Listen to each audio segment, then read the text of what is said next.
Realtors aren't stupid. I had a house once that I listed across from a graveyard, and one of the texts said quiet neighbors. You have found Authentic Business Adventures, the business program that brings you the struggle stories and triumphant successes of business owners across the land. We're locally underwritten by the Bank of Sun Prairie. Downloadable free audio episodes of this podcast can be found at drawincustomers.com at the podcast link. Today we're welcoming / preparing to learn from Randy Lenz. Randy is in real estate and he's going to teach us all the things about all the changes in this crazy, crazy real estate world. That is Randy, true. how is it going today? Not bad, James. Good to see you again, my friend. Good How are seeing you. Yeah. I'm doing well. I am looking at the market.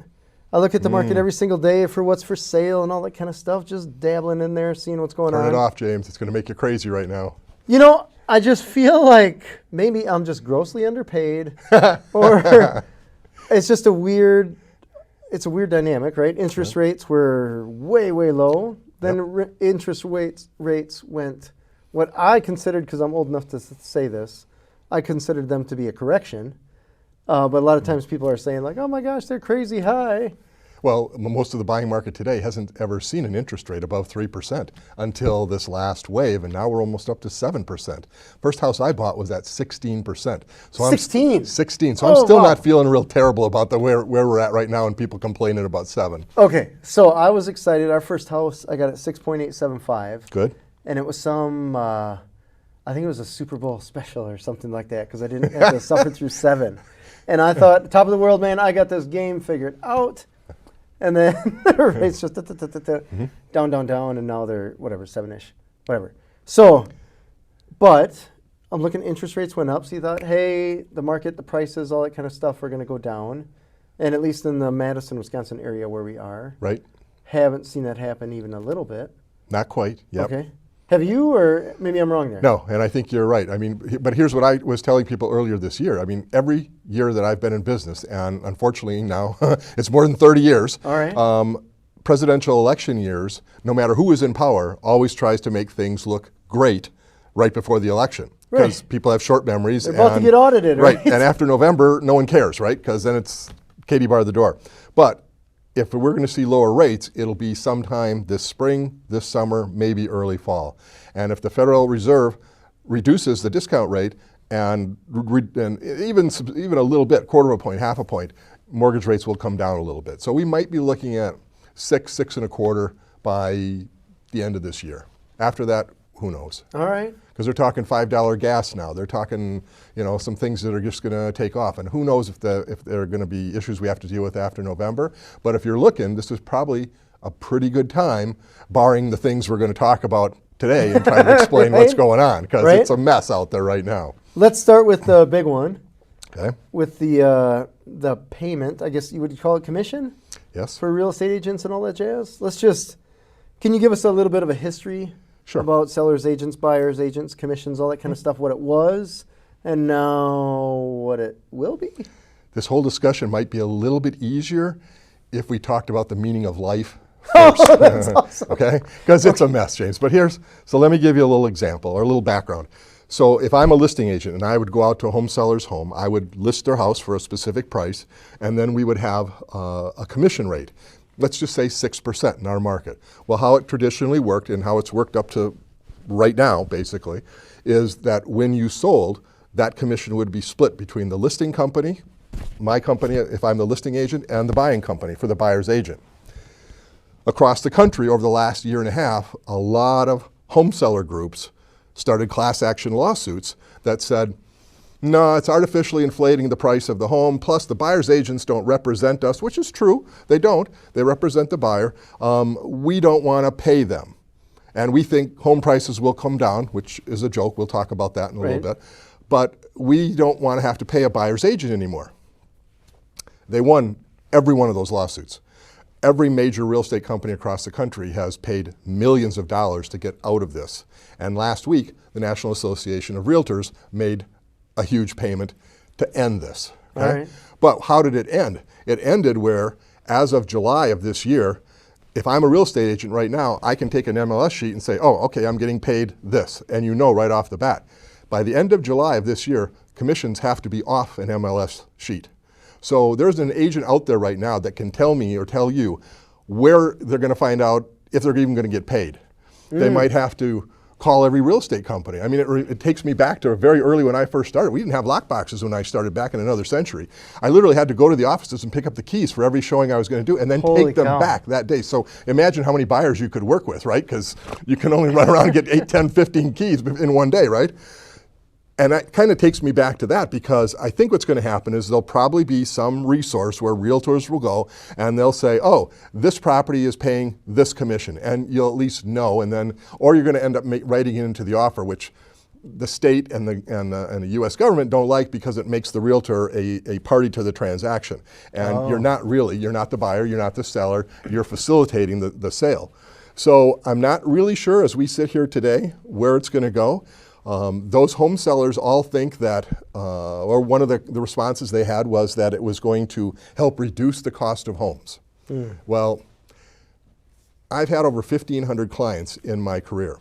Never have I had a home seller say, oh, that's great. James, I get to ask for less money now because my commission or my rate's going to go down since I don't have to pay a buyer's agent. Of course that's not going to happen. Every home seller is going to take every dollar that they can get from their home, and they should. But are we going to see home prices fall? Not a chance. It'll never happen. What's going to happen to the home buyers out there?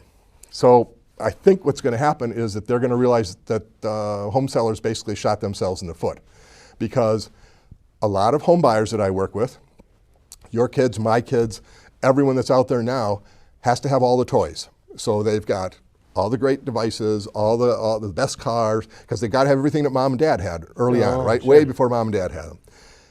And what happens then is that they don't have any money. So, but they could still come, and they knew that that the buyer's agent would be paid by the home seller at the time, so they could buy a house. Well, now what's going to happen is this. Now you've got home buyers who are going to come into our office, and you're going to have to say, okay, this is what I charge, and it's 3% of 200,000 sale, so $6,000. And you're going to have a whole bunch of either realtors doing cut rates, or you're going to have a bunch of people coming into the marketplace who have no experience but think that they can undercut realtors by saying, oh, I'll do that for $1,000, I'll do that for $500. And it's going to be a disaster. There are going to be people who are going to miss things, people who are not going to be able to explain what's going on in a house, and it's going to be a nightmare for the home sellers, because I think a lot of home buyers are not going to be able to afford the house. Because why? Because they don't have the money. So they're just going to back out of the market. So I'm thinking that about 40% of the home buying market will say, no, I don't have the money, I'm going to walk away, I'm not going to look at buying a house, I'm just going to keep renting. I think it's going to be that high to start with. Wow. And it'll slowly, it'll tell buyers that if they want to buy a house, they've got to really have a down payment. You still have lenders out there doing loans for 2% and 3% mortgages. That's crazy to me. It is crazy, and they have no real equity, but they've got great credit, and they've got all the toys, and they want a house. So, I don't know, it's as good a guess as you can make, and as good a guess as I can make right now, James. All right. I want to dissect this a little bit. Yep. Who were the home sellers that were going through this whole court thing? They were a core of people all over the country. There were different groups. Now I'm guessing they probably had some cohesion working together, but they were from various places all across the country. It wasn't just one spot. There were multiple lawsuits around the country. Okay. Because I've sold a house, and I wasn't happy paying the realtor commission, but it was one of those, okay. I was never to the point where I got to get a class action lawsuit going on. Right. So I think once this first group found that they had success, they kind of enfranchised other groups to say, okay, we're going to do this too. So tell me, because I am not aware of all this going on with the different groups. So there's the Realtor Association, right? Yep. And what were the other groups that they were going after? None of the groups were real estate agents, or they were just home sellers, people who had hired realtors to be their agent, basically. Who were the defendants? The defendants were the large Keller Williams, Century 21, all the national real estate companies, finally collapsing down to the National Association of Realtors. Gotcha. So historically, where did the whole 6% thing, when did that come about? It's kind of become just commonplace. But is it always? No. There are home sellers who list their property at 5%. When I first started, it was 7%. It's just kind of the ebb and flow of where the market's been. It's been 6% about 25 of the years that I've been in business. Okay, that's a while. And it doesn't, it's an arbitrary number. It doesn't mean that it has to be that. But right now, no one knows where it's going to be and what's going to happen and how a realtor is even going to get paid. So you probably will have a lot of realtors who will leave the business as well. And Okay. it's unfortunate because a lot of them are probably very professional and have been in the business a long time, have a lot of knowledge, but they're going to say, I'm just not going to fight this for every transaction that I have to do. So they start nickel and diming, like, hey, for every showing it's going to cost you X, or for... It could be a smorgasbord of things, but again, you and I are just kind of sitting here We don't know. kibitzing today. We have no idea what it's going to turn out to be. And this happens end of July. End of July, the commissions have to come off the MLS sheets. Okay. So if someone really wants to get going and make sure there's not a lot of issues, list your house before the end of, in May and June, because everything will be the same for a realtor until the end of July when those just disappear. I'm guessing that by the end of July, you're going to have realtor associations across the country will have some resource that they'll direct realtors to go to say, look, if you're going to get paid on selling this house, this is what you're going to get paid. Gotcha. So at least they'll know. Some website like realestatecommissions.com or something like that. Yep. And figure out what interesting. I mean, that's my best guess.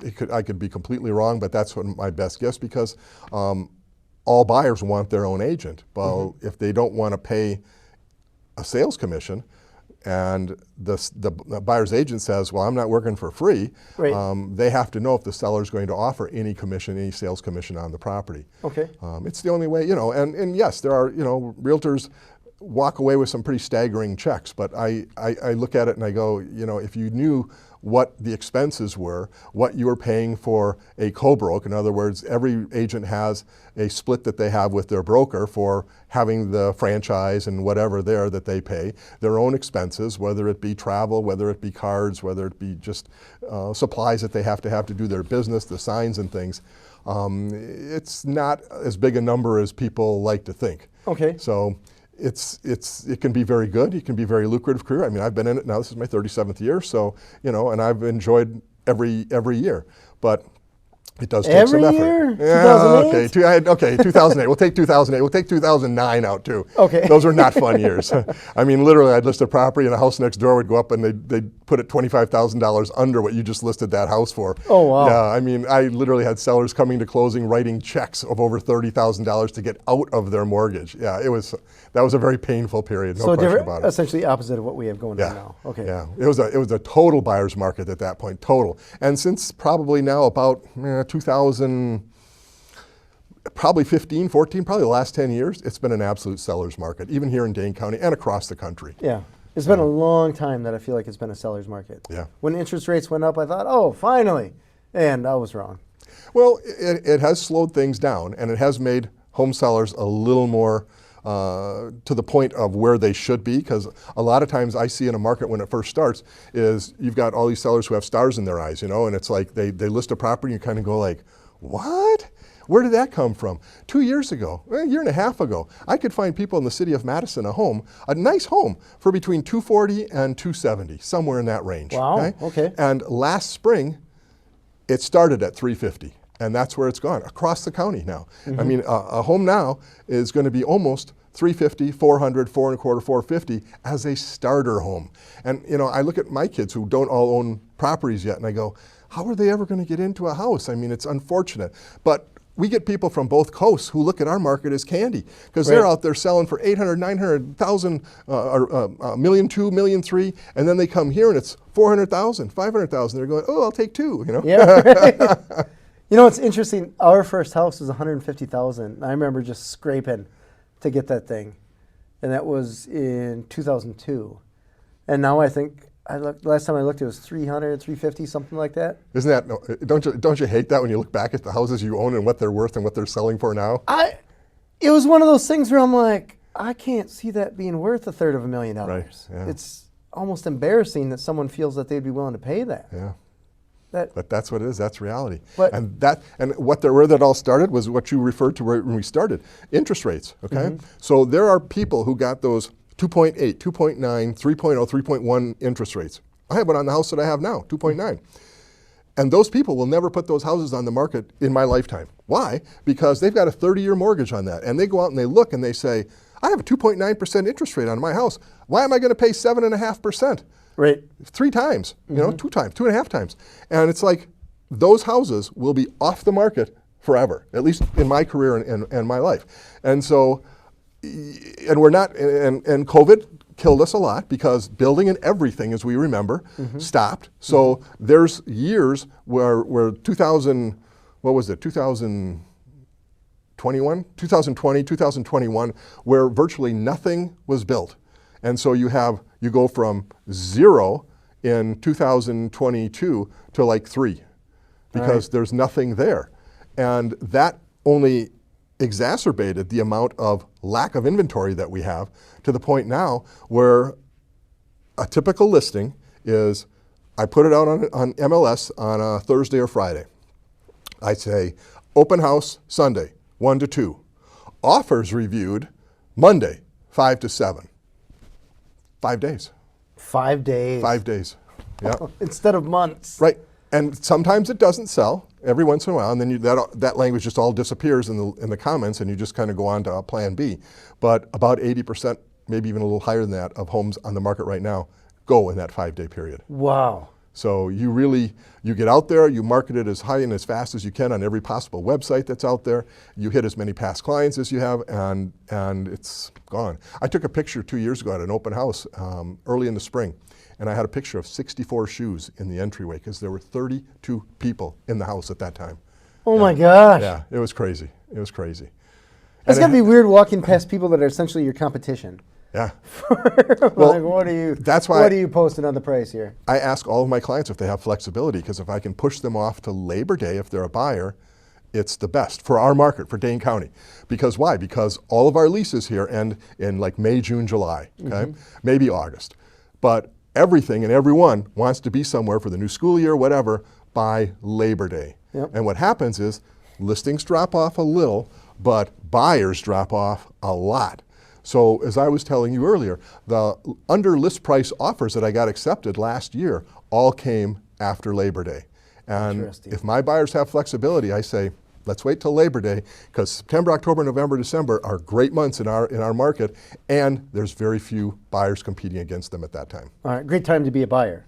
That period, yes. Okay. Great time to be a seller right now through the end of August. Perfect time to be a seller. Because everyone's looking, they want to move in the summertime, all that. Interesting. Tell me, I guess I have to wrap my head around, what exactly is the MLS? I've seen it. Who runs it? Who owns it? And do you have to pay to throw stuff on there? How does that work? Well, you can't. You have to be a licensed realtor to be able to access it. Companies join, and it was a collective of all these companies in a certain area. Now, I'm going to get to where I want to go with this in a second, but there are several MLSs around the state of Wisconsin. Oh. And only recently did they start actually sharing data. That was the biggest problem, because you had all these little MLSs all over the country for that particular area that were like jealous of and very protective of their data. Okay. So then a company called Zillow came into the marketplace and basically said, the heck with all of you. We're just going to list every house that's out in the country. And they basically took National Association of Realtors pants down and said, okay, we got you. We own you now. And they did. And that's what's happened. Zillow has become probably the first and only national website for real estate out there. Okay, you just blew my mind here a little bit. So we're in Madison area. Right. If we take Wisconsin as an example, how many MLSs were there pre-Zillow? Oh, they're still there. They're still all there. Okay, how many are we talking? 2? 10? Milwaukee, us, South Central Wisconsin, there's probably 3 or 4 up north. We must have probably about 6 MLSs in Wisconsin right now. Really? And I only have access to Milwaukee. I can sort of get access to like the ones up in the Wausau area, but I can go to Zillow and find anything. And the National Association of Realtors just completely blew it. They just completely missed that whole transition when Zillow came in. Okay. And to this day, I'll have I'll be driving around with a buyer and they'll say, well, I just saw this house on Zillow. And it's like, I don't want to hear that, but that's the way it is, because Zillow basically came in and took the real estate business away from the National Association of Realtors, and now they are the only national site out there. So the National Association of Realtors didn't have the foresight to say, hey, Nope. we should put together one MLS? Nope. That would have been smart, right? Because they had all these people feeding into them and all these MLSs with all this data, but it never clicked that they should do what Zillow came in and did. Oh and my God. Do they still have stone tools? Like, what are they doing? It's hard to understand myself. I can't even really explain how that happened, but it's really obvious that it does. Very rarely will someone a home buyer that I'm working with say, oh, I found this on realtor.com or I found this on homes.com. It's almost always Zillow. And the only thing I don't like about Zillow, because I give them credit for everything that they did and how strong they came in and just basically took over the market, is they like to have always the greatest database ever, right? So a client will be in the car and we'll be driving and they'll say, well, so-and-so, I saw this house and I want to go see this one.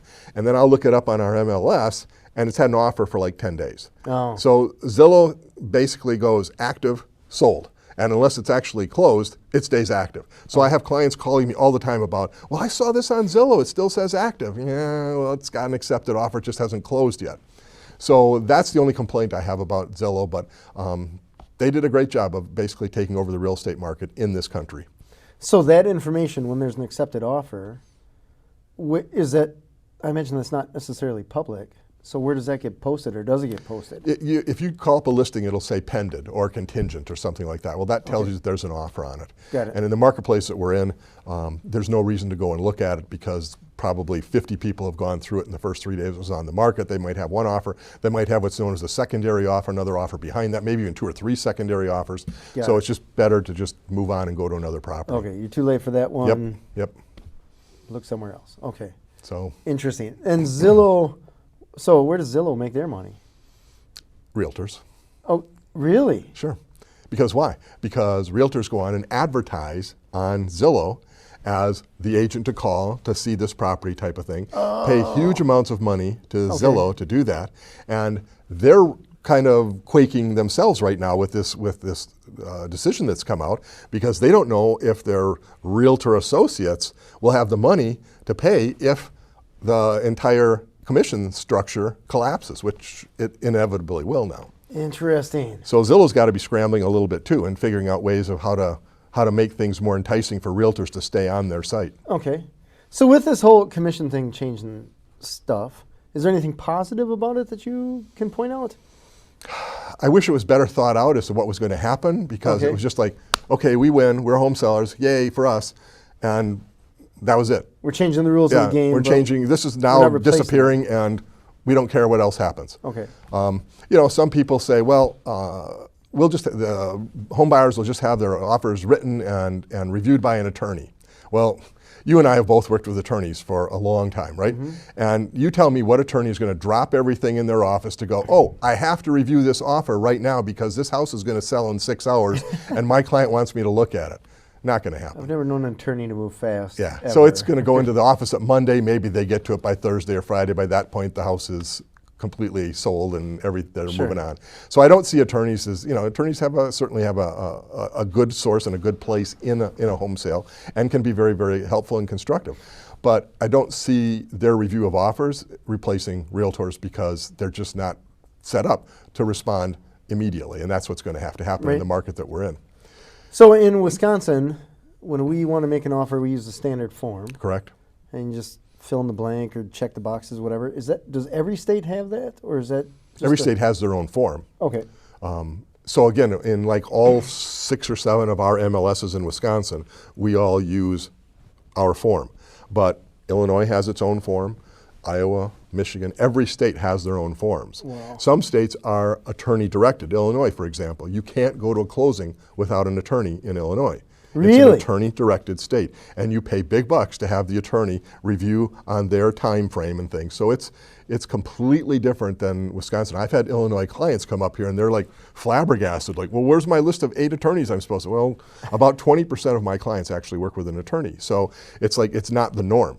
and they're just dumbfounded that they don't have to hire an attorney in Wisconsin. Wow. So it varies by state.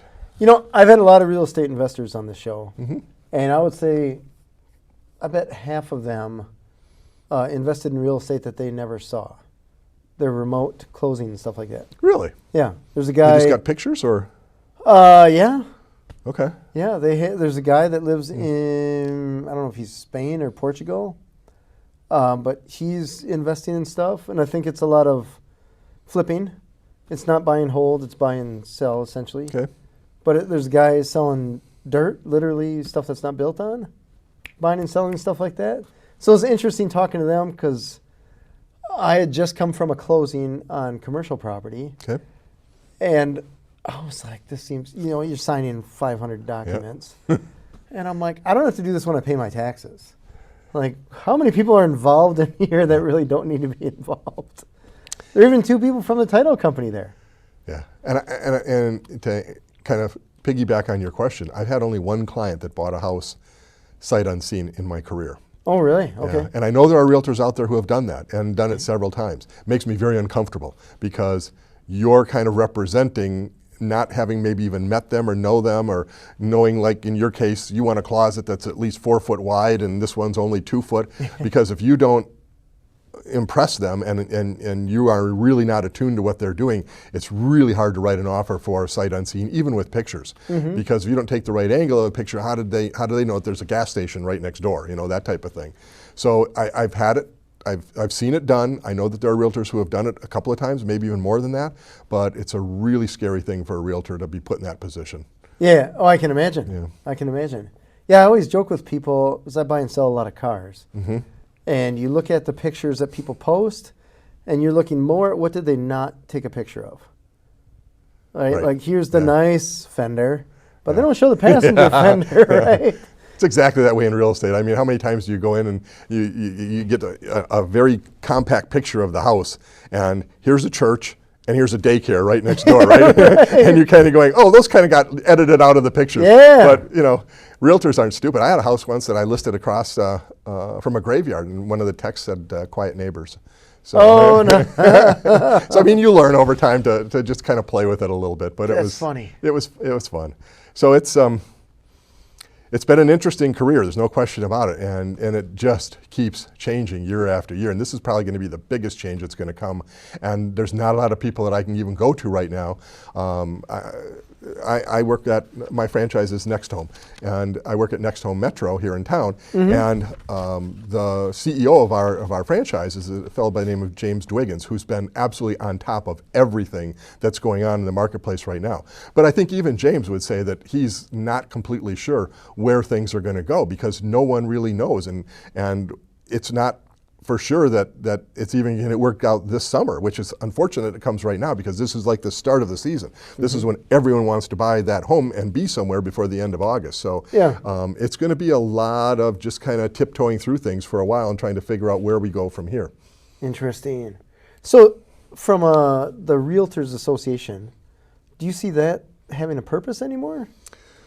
Yes, Okay. they do some education, they do some training, and it's very useful training, particularly for brand new people who are just getting into the business, because a lot of brokers and a lot of companies are not set up with educating people. They assume that you're going to know what you're doing when you sign on, type Oh, of wow. thing. Okay. So the local realtors associations do a lot of that, and they do put on a lot of seminars that are very useful for people with who are trying to specialize in certain areas, whether it be commercial property or maybe working with handicapped accessible, you know, those types of things.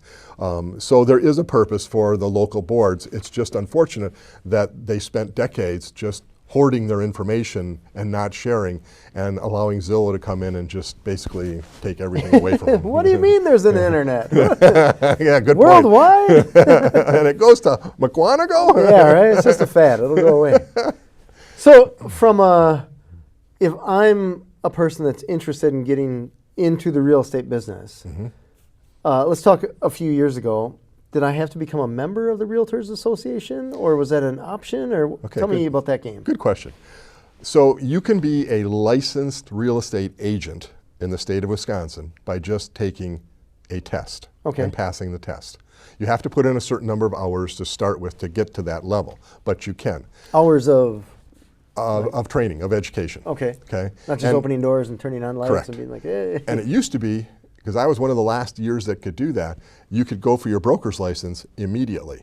Well, they don't allow that now. If you're going to be a selling agent, you have to work for a brokerage. I think it's 3 years. It's been a while since I've checked into that. And but I those are think the it's 3 Century years. 21s, the Next Right. Home, the whatever. Right. Okay. After that, you can take your broker's license test. And if you pass, you can then open your own company and have a real estate company of your own if you want to. But it's a little bit daunting right now because some of the new people coming in have no clue how they're even going to get paid. Because when this takes effect in July, they're going to have to know something as to how their effort that they've put in to become a real estate agent.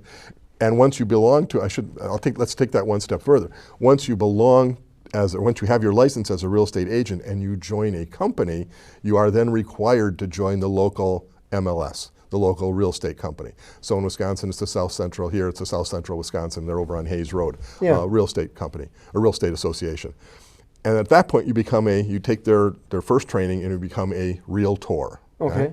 And I say that as 2 syllables because half of my industry says realtor. Okay. And I tell you, it's one thing that bugs the heck out of me because no one rides their Trackator to their Docator, okay? It's a realtor, 2 syllables. English, yeah. All right, English lesson over. Yeah. But that's how you become a realtor is becoming a member of the local association. Okay, so the Realtor Association is connected to the MLS. Correct. They're one and the same in each MLS. But I can be a real estate agent and not be a member of the Realtor thing. Yes. So if I'm just using Zillow, just like anybody does, Possibly. do I really need the Realtor designation? How are you getting paid? I have no idea. That's it. Okay. Only if you go through MLS up until now would you know that you're going to get paid and be able to tell where you're going to get paid. If you're a real estate agent and you're working with a friend, you need to work that out up front and have some written agreement to make sure that you're getting paid for your time. Okay. So before this whole court thing came about, I say I'm a real estate agent. I take my little test, I pass it, and I throw up a house on the market for somebody, and somebody buys that house, and I say, hey, buddy, now you owe me 6% or whatever, and they're like, where does it say that kind of thing? Was that the game? It's a little convoluted, James, but it's kind of there. So you could throw up your own house to sell without any real estate agents involved and just say, I'm not paying anyone. And the buyer's agent would then have to go to their buyer and say, I'll show you this for sale by owner house, but I'm getting paid this if you want me to write an offer on this. And they've already got that agreement in place. Okay. If you're the home seller, you don't have to have any agreement with any agents out there. You can let them deal with their buyers as the way they want to. But I could be a real estate agent and market houses for people, but then it still wasn't clear how I'd get paid, I guess? Is that the idea? To some degree. Okay. And again, why would a home seller, because you have no MLS access, you could have Zillow, I suppose, possibly, but you really wouldn't have any way of marketing the property and getting it out to, let's say, in our market there's about 1,700 realtors, to that group that would have all these buyers that they're working with. So that's okay, help me with this. That's the value of MLS, is that collective of information that's disseminated immediately as soon as a house goes on the market. So if you get a house listing from someone, do you have to pay the Realtor Association to post it on the MLS, or you get to post it on the MLS because you're a realtor? Well, every realtor pays fees to the MLS. Okay. It's usually about $700 a year. Okay. And that covers basically everything that you want to do as a realtor with the MLS. So the MLS and the Realtors Association are the same thing, basically. And they're treated as 2 separate organizations, but they basically work out of the same place. Okay. And so as soon as you list a property, yes, you can upload it to the MLS and it's immediately available to all 1,700 realtors. Gotcha. So if I'm a for sale by owner person, I don't have a way to post my house that I'm selling. You don't. There are some for sale by owner sites that are actually members of the Realtors Association. Okay. Madison Homes is a for sale by owner site. There's a couple of others that are out there. Okay. And you can list it through them. They're going to charge you a fee because obviously they're paying for their MLS access. But you're basically doing it as a for sale by owner, so the fee is probably going to be less. And you're the one that's setting up all the showings. You're the one that's showing them how to get into the house and where to lock up and all of that kind of thing. So you become a mini realtor if you have the time and you want to do that. Okay.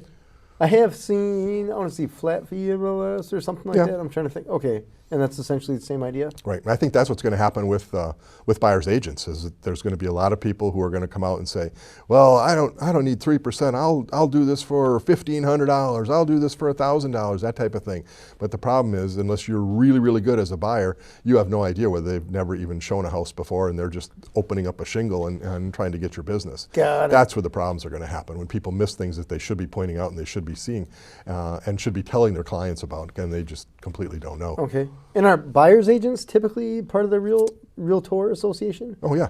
They are, okay. I mean, I can be a buyer's agent, I can be a listing agent. I prefer to be a listing agent because I prefer to work with the home sellers themselves. But I have a lot of really, really good clients that I work with as a buyer's agent too.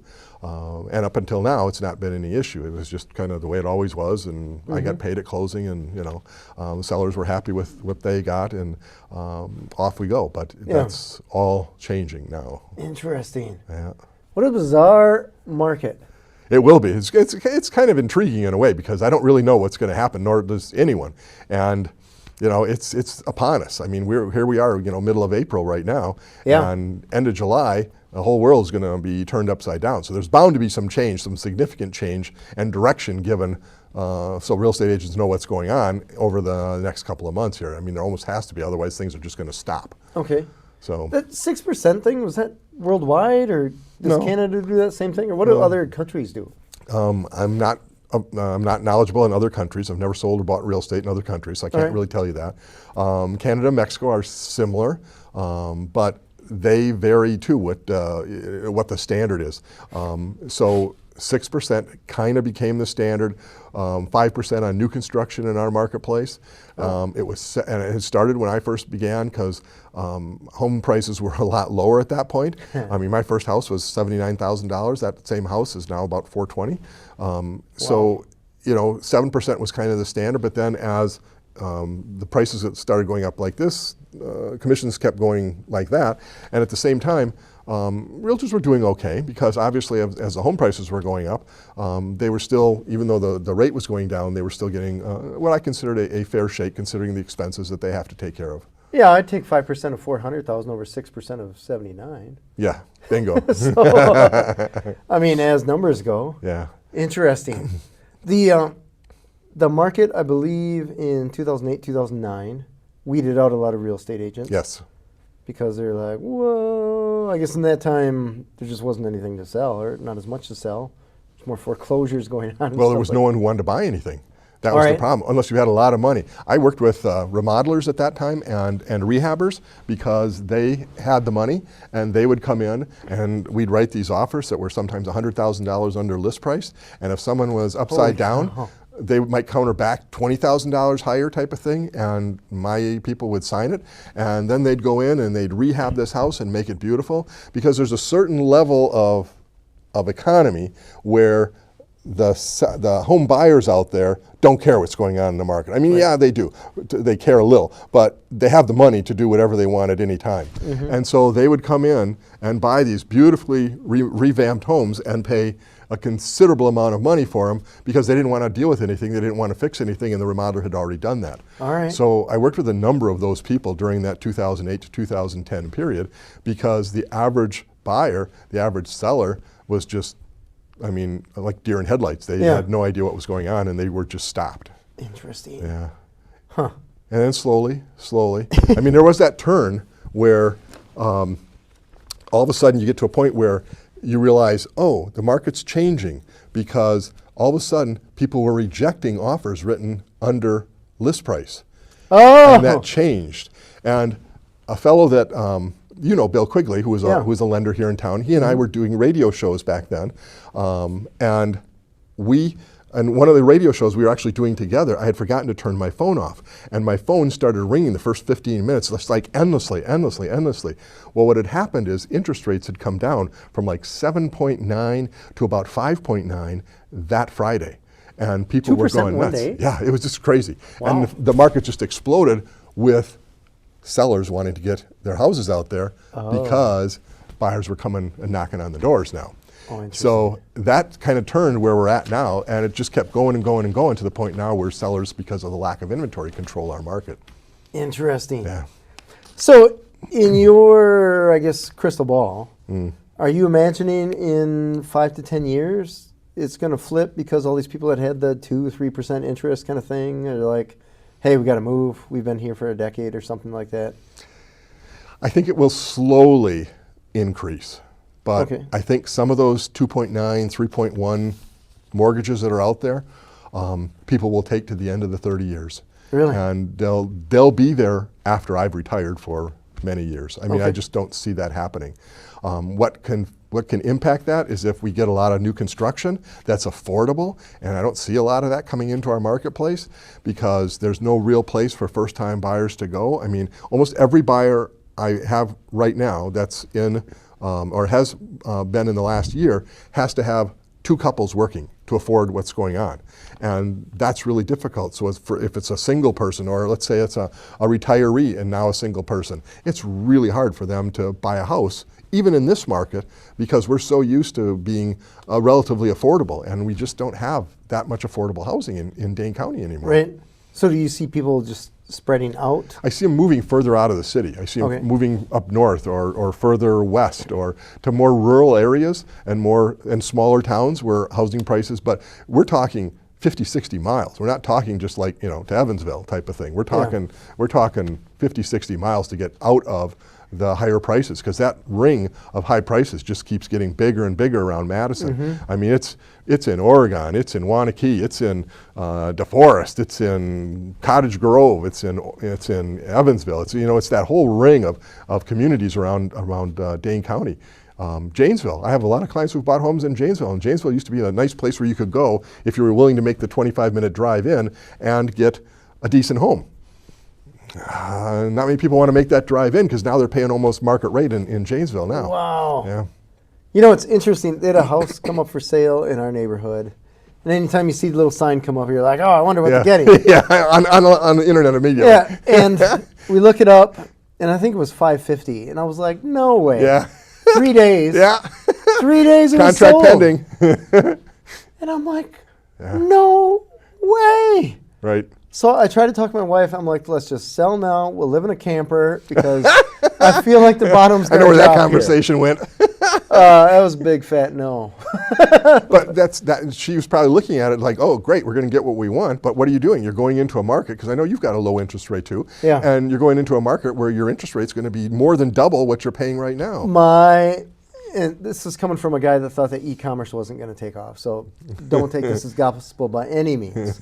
But I still have this feeling that there's going to be a correction, that the market is. How do you mean? What do you think is a correction? I think home prices will drop by 20 to 30%. Really? Why? Why would they do that? Because I feel like people, broadly speaking, when you look at from my point of view, so you can totally tell me my math is wrong, because it probably is. I take average of what people make, right? Okay. Not the way up top, like I'm a professor at the university kind of thing or something like that, or I found oil in my backyard. But just the typical run-of-the-mill, I got a full-time job and a couple kids kind of thing. Yep. This is my income. And I look at 30% of that is essentially what you're expected to pay for wherever you're living, rent, mortgage, whatever. And then with a house, you got your lawnmower and all that other stuff that you got to buy. And I look at that's what you can afford, and then I look at this is a monthly nut that you can afford. Right. With interest rates, these are the houses that are available kind of thing.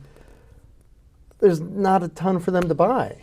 And the ones that are going away, and I don't see a lot of stuff that's being built that replaces that. So I feel like the market's just like stocks.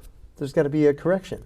I could be wrong. I'm probably wrong. If there's not a lot for them to buy, that usually means that prices are just going to keep going up, because the sellers can ask for more since they're a very limited quantity. So, well, I mean, you raised an interesting point there. So maybe people are going to say, like, hey, instead of 30%, something's got to break, right? Maybe I do 50%, and then we end up with a 2008 issue again, or something like that. I feel like it's growing awfully fast, awfully high, and I don't feel like it's sustainable. So that's where I'm like, let's just get a camper, make some money on our house, live on a beach. I don't know. I see more people moving into just staying in apartments. Oh. I don't see an end to where we're at right now unless we get more inventory and that it's affordable. Okay. Because right now the sellers absolutely control the market, and they do until Labor Day every year. I mean, if someone's got flexibility and can wait till Labor Day and buy a house September, October, November, December, they're going to be okay. They're going to be fine. Yeah. But most people want to buy like right now to the end of August. And that's going to be tough. And I think that a lot of people are going to get disillusioned. A lot of people are going to realize that they don't have the money to pay a real estate commission. They don't want to work with this guy who's just doing flat rate, who they've never heard of, who's never sold a house before. And they're just going to say, the heck with it. We're just going to rent for another 5 years and see what happens. All right. And I unfortunately see that happening. I see a lot more apartment buildings being built in the Madison area. Oh my gosh, to accommodate tons. not only Epic and all the kids at Epic type of thing, and there's now like what, 13,000, 12,000 there. But I see that happening in the general swing of things because the real estate industry is changing so drastically this summer. Dang, that's crazy. You had a perfect segue though. It says you're seeing a psychic medium. Oh, yes. So maybe we can ask this guy. I'm going to see John Edward now.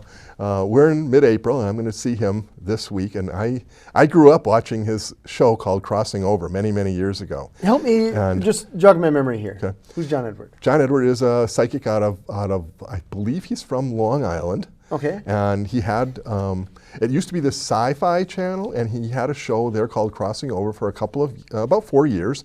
And then he had another show that he did some things across the country. Okay. Well, I've had too many things happen in my life not to believe in these kinds of things. All right. And I found out he's coming to Madison, and I'm going to be there at Monona Terrace on Friday when he's there. All right. So are you going to be on the stage? No. I'm just going to be one of the people attending and watching for the people to go, oh my God, I can't believe you did that. So you can raise your hand and say, tell me about real estate in 5 years. No, he usually has people that he goes to, that he feels he's being pulled to, and then he's going to answer questions and talk to them about it. And questions about people that died? Yes. Okay. Yes. That people who have died who want to come and talk to him. Now, he's explained in the past that there are 20% of the people in this country who just absolutely believe you don't have to convince them. I'm part of that 20%. Okay. He said there's 20% of the people who will never believe no matter what you tell them, what you show them. And I do have some friends and people like that too, so I don't really discuss it with them. And then there's the 60% middle class who say, well, okay, if you tell me something that I think is right, I'm interested, you know. And that's all he's trying to do, he says, is reach the 60% to give them something that they may not have had before. Interesting. But yeah, it'd be interesting if he came to me and said, oh, I see the real estate gods talking to me about you, and here's what's going to happen, because right now we're all clueless. We have no idea what's going to happen. Yeah, you know what's interesting? I'm part of this group that we discuss AI and our little knowledge pool split between us, and nobody knows. And I feel like this is a similar situation, where I feel like even the people that were either changing the rules, making the rules, are part of the group that should be either making or changing them. Yeah. When even they don't know, like we're running out of either leadership or authority or somewhere where we can go to get the answers, which is somewhat ironic. I think as Americans we want answers. We always want answers, and it's uncomfortable when we don't have answers that kind of direct us, because a lot of people just, you know, it's kind of the McDonald's mentality. You know where to go, you know where to order, you know where to pay, you know where to pick up your food, and out you go, right? We just got past the information age. I know. But that's what people have kind of been predetermined to know and to want, and this is kind of an uncomfortable situation. They don't know where we're going and what's going to happen. I see AI things. I mean, I look at a lot of AI stocks because I think that's the coming trend, and so I'm really into a lot of that. Yeah. But at the same time, then I start thinking of like Terminator movies and going like, well, okay, how far do we take AI before AI takes us, you know, type of thing. It's creepy. It is kind of creepy in a way, but it's very interesting because it's like this real estate commission deal. It's unknown what's going to happen. Right. And so you're going to have to kind of be on top of it to kind of figure out where we're going to go and what's going to happen as we kind of move forward. And decisions have to be made for it not to just stop people in their tracks. Right. In the end, there's still going to be real estate agents. Correct. There's still going to be people that help people buy property. Yep. So they'll get paid somehow. They will. And if it's not enough, to at least consider that the income to support a family, they'll find something else to do. I mean, that's just the way it's going to be. You know what? You remind me of a conversation that I had with a guy this morning. And he was complaining because he was complaining. He had a business. It folded. He blamed it on pandemic, and I was like, we're 2024, buddy. Yeah, it's a little hard. That's really out on the outer edge. Right? Yeah, it's kind of like blaming the depression. Like, it's old news, right? And so he's got a subcontracting job, and he's complaining about not getting paid enough. And I'm like, and so he was saying, like, essentially, hourly wages should be raised. And I said, you got to be careful with that.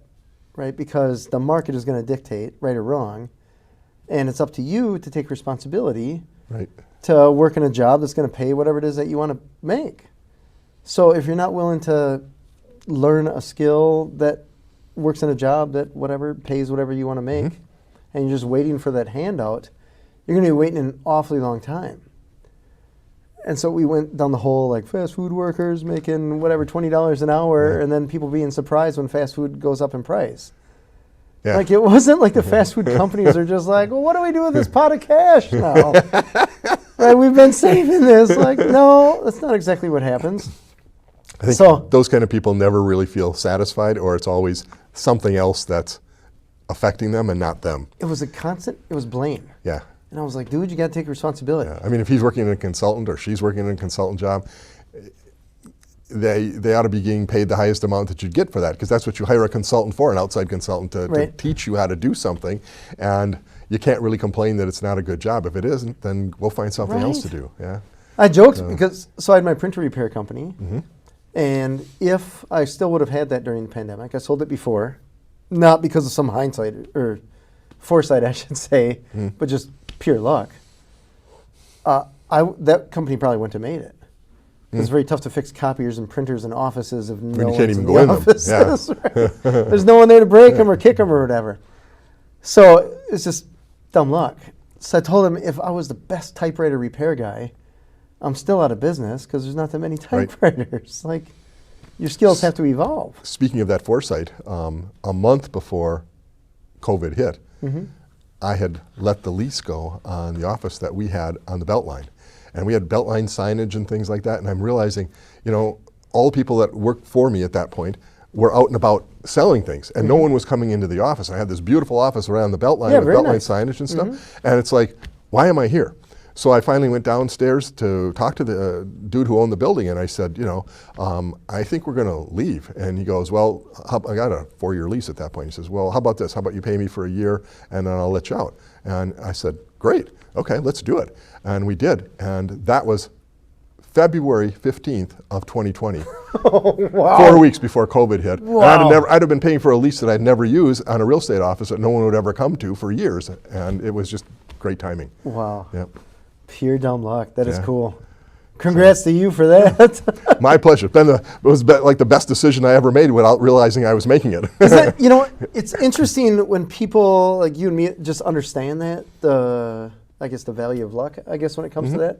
Because I've met a lot of people that are just like, oh my gosh, I got so many skills. Look at all the stuff that I did.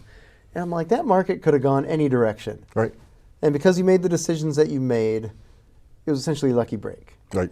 Don't treat that as skill. But just like you did, we made a forward-thinking decision, and we're willing to take the consequences, because we became one of the few virtual offices for Next Home, and Next Home allowed that. So my team and I would meet through Zoom and other things that were available, and it was perfect. It worked great. My wife Molly and I were in a little bar down in Union, Wisconsin.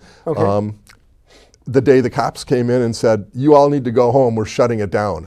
It's like, what? It was like St. Patrick's Day, something like that, in March in 2020. They came into the bar and shut it down.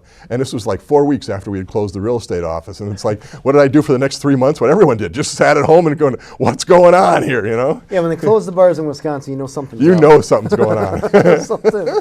Are you sure? Oh, that's funny. Randy, thank you so much for being on the show. This is cool. My pleasure, bud. Appreciate it. I don't know Always good seeing you. if we brought any answers, but we certainly... Well, we've raised some questions. Well, maybe we'll talk in a year and see where everything kind of Step one, we filtered got to out. see what that psychic guy says. Yeah, there we go. If he says anything important, I'll let you know, James. You just ask him, are you buying or selling? What's your plan here? I like it. This has been Authentic Business Adventures, the business program that brings you the struggle stories and triumphant successes of business owners across the land, locally underwritten by the Bank of Sun Prairie. And Authentic Business Adventures is brought to you by Calls on Call, offering call answering and receptionist services for service businesses across the country on the web at callsoncall.com.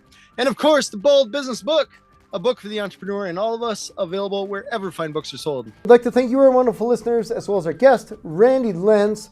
Randy, if someone wanted to find you on the interwebs, could they? Yes. Okay. Email address, randy@nexthomemetro.com. Cell phone, 608-444-1100. Well, there you go. Yep.